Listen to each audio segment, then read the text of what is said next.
জামাত শিবির বট বাহিনীর ছড়ানো তিনটা গুজব এদেশের মানুষের মাথা ঘুরাই দিছে।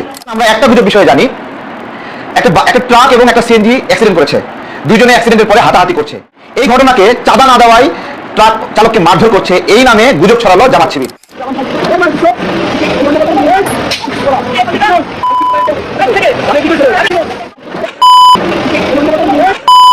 আমাদের সিএনজি লাগাই দিছে, বুঝছেন? আমাদের সিএনজি মেরে দিছে।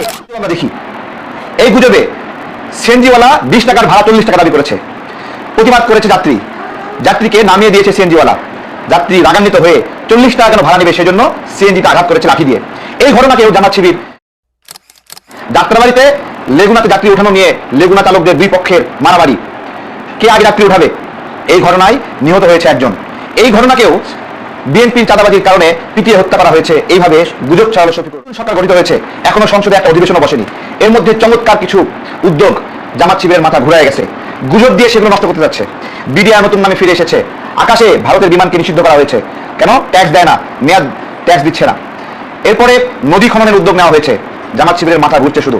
প্রোটোকল ছাড়া তারেক রহমান সিগন্যালে দাঁড়ায় আছে, মাথা ঘুরছে।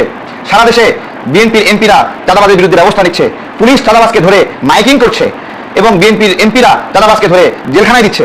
জামাত শিবির গুজব ছড়াচ্ছে, মাথা ঘুরছে, গুজব দিয়ে পরাজিত করতে যাচ্ছে একটা নতুন গঠিত সরকারকে।